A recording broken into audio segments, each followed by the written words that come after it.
Hello everyone! Welcome back! Today, magluluto po tayo ng munggo with dandelion leaves, okay? So, before that, ay kailangan po natin hugasan ng gusto ang munggo hanggang mag-clear po ang tubig, okay? So, once nag-clear na po ang tubig, ay ihalo na po natin na kahit anong klaseng karne na gusto nyo. Ako, hilig ko maghalo ng buto ng manok dahil mahilig po ako mag-boneless ng mga niluluto ko. So, anyway, unang kulo po, nakikita nyo may mga bubbles na itim. So, tanggalin lang po natin ito, no, dahil ito yung po yung dumi ng manok at yung malansa po ito. So, anyway, punta tayo sa garden ko kung saan po nakatanim ang aking dandelion. Kailangan harvestin ko na po ito ngayon dahil lumalamig na po dito at hindi na po gaanong kagandahan ng aking dandelion compare po nung tumubo sila nung around springtime ng April. So anyway, bago sila mamatay or maglaho dahil sa sobrang lamig, ay haharvestin ko na at ihahalo ko po ito sa aking munggo.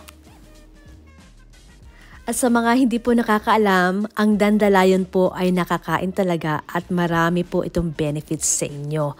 At anyway po, luto na po ang aking munggo after 20 minutes, just on time, at hininiwalay ko na rin po ang buto-buto kong manok at hihimayin ko po yan mamaya para ihalo sa aking munggo. At ito na po ang aking dandelion na kaha-harvest pa lang. So anyway, simple lang po ang aking pagluluto kung paano po kayo magluto.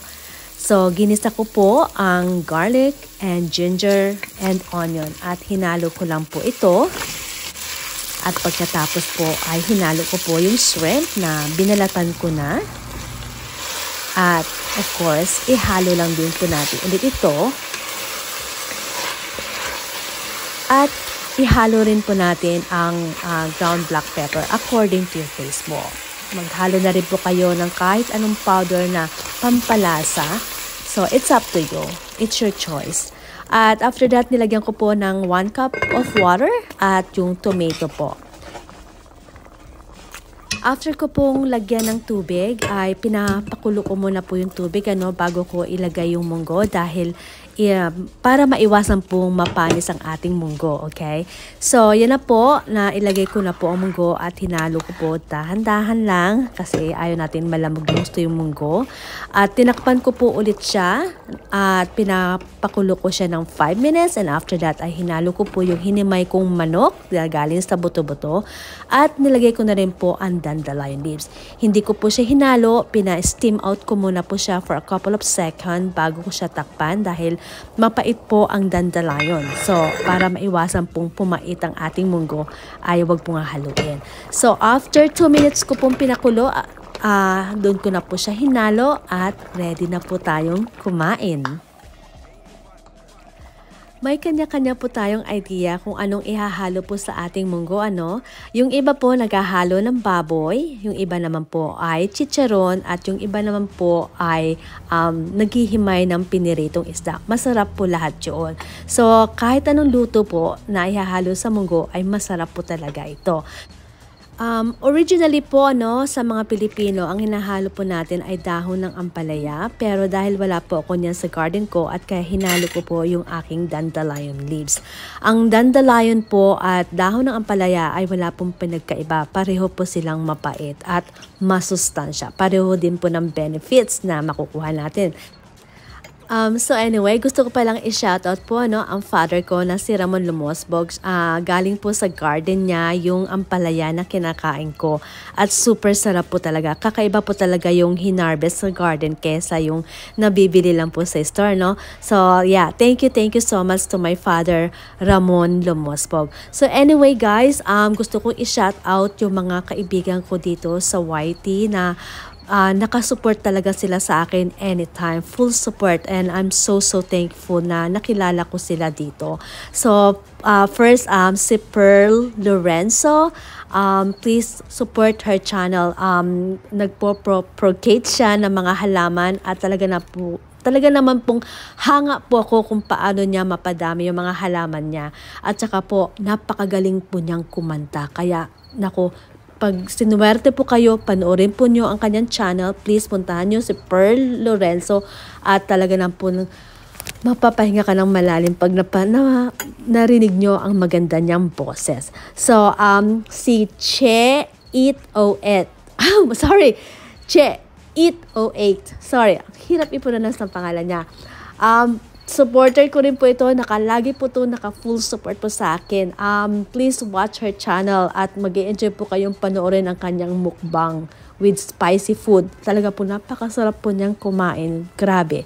So, si Jill Comiling, yung pagtutour po niya around sa probinsya po niya at farming at kung magluto po siya, ay napakasarap po. Please support his channel.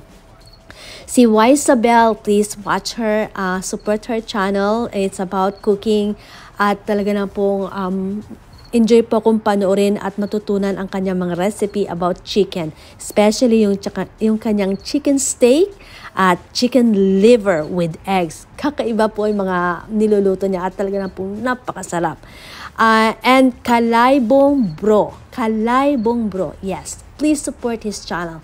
He's the best father and he's the best husband too. And Stefan Estefanas. Super ganda ng boses niya pag narinig niyo siya. Oh my God, mapapaulala ka sa boses niya. Please support her channel. And Joel Hunay Vlog.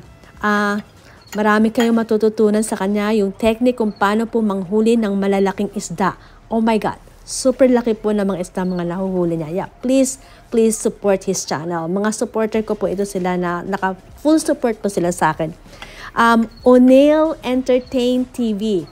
Kung gusto nyo makipagmaritisan sa mga nangyayari po sa Pilipinas, please support his channel, watch his channel, at marami po talaga kayong mga latest na mapapanood at maririnig ko anong nangyayari po sa Pilipinas. And Vivian Castillo, mahilig po siyang magpunta sa mga resort at talaga naman pong nakakamangha po yung mga pinupuntahan niya at nagfa-farming din po siya ng mga veggies at marami po kayo matutunan kung paano nyo mapapalago ang mga halaman at paano nyo mapapabunga ang mga veggie niya. And my favorite singer, Lian. Napaka-sweet po ng boses niya. Please support her channel. At supportan po din natin si Wakwak ng Dubai Mix Vlog. At ganun din po si Gina Sioko. Please support her channel. At ganun din po si German Mangyan. Support her channel too. And this June A, sorry, he's my favorite singer too. At kinanta niya itong Bisaya version itong bandang huli at napakaganda po talaga ng kanyang pagkakanta. Please support his channel. And thank you so much guys for watching my video. Please don't forget to subscribe, hit the bell button, at give me a thumbs up. At don't forget to leave me a comment below.